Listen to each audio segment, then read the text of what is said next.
आज के नारी बड़ छल बितरी कैसे?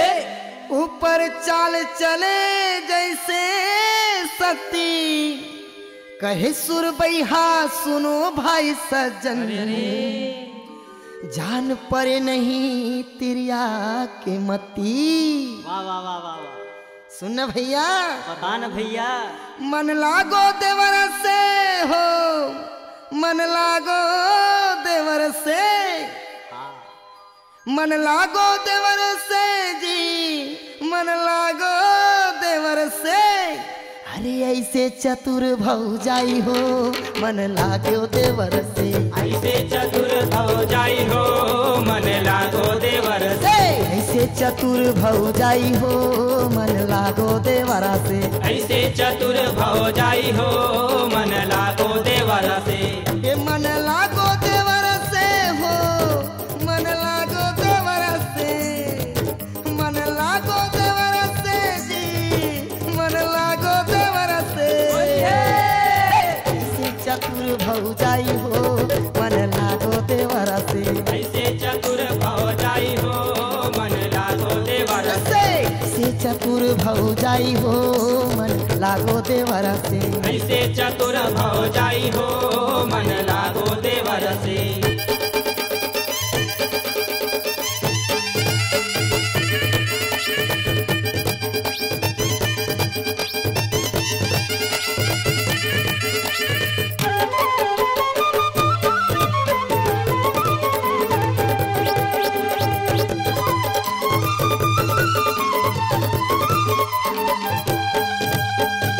महीना ले बड़का भैया परदेश में रही गे परदेश में रही गे जी परदेश में रही गे तिहा भौजी के करलाई बढ़ गे करलाई बढ़ गे जी करलाई बढ़ गे 6 महीना ले बड़का भैया परदेश में रही गे परदेश में रही गे जी परदेश में रही गे तिहा भौजी के करलाई बढ़ गे करलाई बढ़ गे जी करलाई बढ़ गे छोटका देवरा संग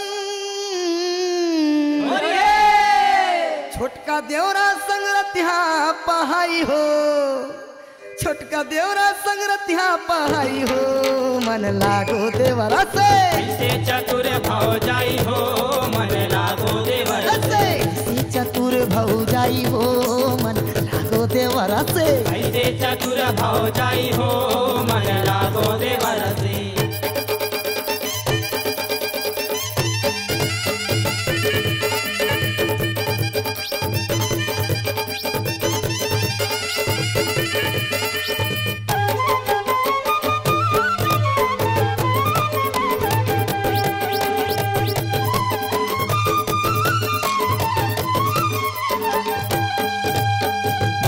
पेड़ देवर एक दिन नागर में चल दी नागर में चल दी नागर में चल दी तीन तेल के रांधे भौजी खेत महा बरगी खेत महा बरगी जी खेत महा बरगी भूखन पेड़ देवर एक दिन नागर में चल दी नागर में चल दी जी नागर में चल दी तीन तेल के रांधे भौजी खेत महा बरगी खेत महा बरगी जी खेत महा बरगी उहाँ रुचि रुचि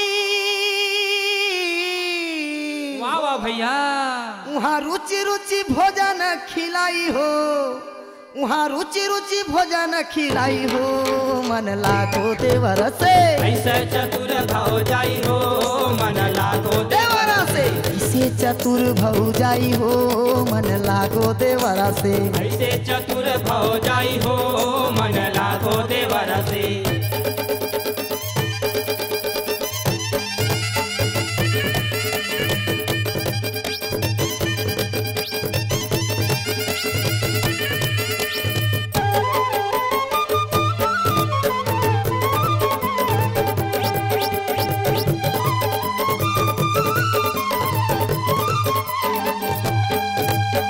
भौजी के माया मा देवर या रजगे देवर या रजगे जी देवर या रजगे दोनों के माया सावन कस बरस गे सावन बरस गे जी सावन बरस गे भौजी के माया मा देवर या रजगे देवर या रजगे जी देवर या रजगे दोनों के माया सावन कस बरस गे सावन बरस गे जी सावन बरस गे तन के आगी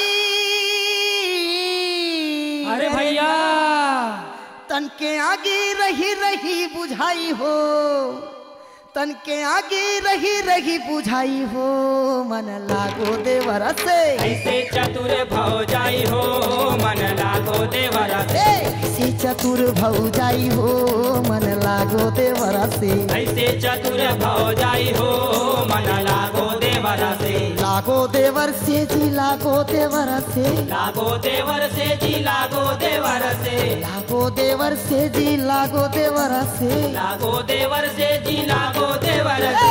ऐसे चतुर भौजाई हो, मन लागो देवर से। ऐसे चतुर भौजाई हो, मन लागो देवर से। ऐसे चतुर भौजाई हो, मन लागो देवर से। ऐसे चतुर भौजाई हो, मन लागो देवर से। ऐसे चतुर भौजाई हो, मन लागो देवर से। ऐसे चतुर भौजाई हो,